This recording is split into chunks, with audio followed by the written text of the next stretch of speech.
राजसाहेबांनी जी हाक दिलेली आहे ती महाराष्ट्राच्या हिताची दिली होती, परंतु तुम्हाला आताही सांगतो की उद्धव साहेब राजसाहेबांबरोबर एकत्रित येणार नाहीत. कारण त्यांना जर राजसाहेबांबरोबर यायचं असेल तर पहिल्यांदा काँग्रेस आणि राष्ट्रवादीची साथ सोडावी लागेल. जसे ह्या अटी यांनी टाकल्यात ना उद्धव साहेबांनी, त्या अटी पाहता हे एकंदरीत त्यांना एकत्रित न येण्यासाठी ते टाकलेले स्पीड ब्रेकर आहे. उगाच त्यांनी सांगितलं म्हणून आता काहीतरी प्रत्युत्तर द्यायला पाहिजे म्हणून त्यांनी ते दिलेलं प्रत्युत्तर आहे की मी पण कुठं नाही म्हणतो, परंतु शिवाजी महाराजांची शपथ घेऊन या, मग तुम्ही इकडे जेवायला जाणार नाही. या अशा सगळ्या ज्या गोष्टी आहेत ना, अशाने कधीच एकत्रित येणं शक्य होणार नाही. मग कुणाबरोबर जायचं आहे हे काहीच ठरलेलं नाही. मुळामध्ये स्पष्टपणे त्यांनी भूमिका मांडायला पाहिजे होती. चला मी बोलणी करायला तयार आहे, मग बोलणीनंतर जे काही ठरेल ते आपण पाहूया.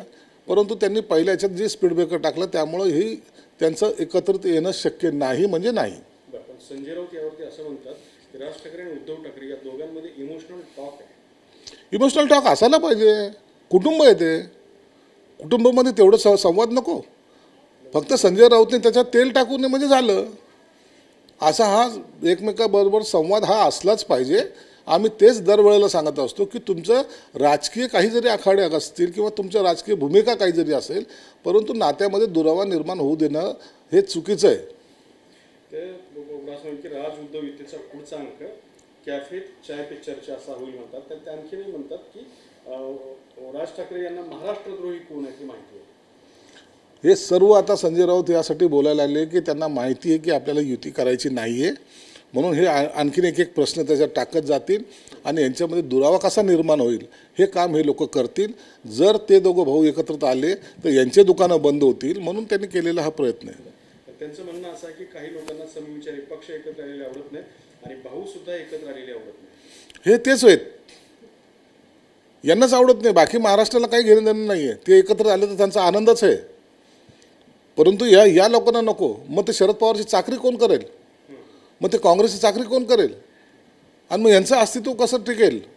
स्वतःच्या अस्तित्वासाठी ह्या दोन्ही भावाला हे एकत्र येऊ देणार नाही, हे तेवढंच खरं आहे. दुसरा पुढचा मुद्दा असा आहे की राज ठाकरेंचं म्हणणं आहे महाराष्ट्र हितासाठी एकत्र यायचं, उद्धव ठाकरेंचं म्हणणं आहे महाराष्ट्र हितासाठी एकत्र यायचं. मात्र भाजपला महाराष्ट्र हित मान्य नाही. भाजपला काय मान्य आहे नाही माहीत ना. पहिले हे दोघांनी एकत्र आलं पाहिजे का नाही. या दोघांनी एकत्र येण्याचा प्रयत्न करा. एकत्र आला तर मग आनंदाची गोष्ट आहे, परंतु हेच एकत्र येणार नाही. मग भाजपची भूमिका काय, मग काँग्रेसची भूमिका काय, मग राष्ट्रवादीची भूमिका काय, या सगळ्या गोष्टीची प्रश्नचिन्ह जे आहेत हे पुढच्याच टप्प्यातले आहेत. परंतु आता ही फक्त चर्चा रंगायला लागलेली आहे. या चर्चेमधून आउटपुट काही निघणार नाही. एकनाथ शिंदेचा यावरचा संताप आम्हाला कळू शकतो असं सुद्धा संजय राऊत म्हणाले. देवेंद्र फडणवीस यांचा संताप दाखवणार नाही, पण त्यांच्या पोटात आपण ढवळाढवळ असेल. एकनाथ शिंदे त्यांचं काम करतील ते आता आम्हाला कोणत्याही प्रकारचा संताप नाही. उलट आम्ही आनंद व्यक्त करू. आम्हाला असं कोणत्याही घरामध्ये भांडणं लावणं हे आमचा धंदा नाही. ज्यांनी हा धंदा केला त्यांना तो लखलाभ. परंतु आम्ही अशा कौटुंबिक वातावरणामध्ये कधीही ढवळाढवळ करण्याचा आमचा प्रयत्न नसतो. म्हणून संताप वगैरे नाही.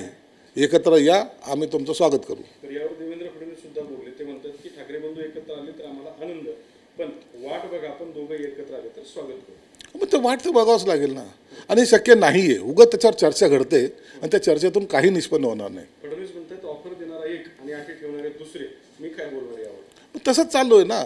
ही जी चांडाळ चौकडी ना ही एकत्र येऊ देणार नाही. यांची दुकानं बंद होतील ना, आणि यांना यांची दुकानं बंद करायची नाहीत हे मी पहिल्यापासून सांगतोय.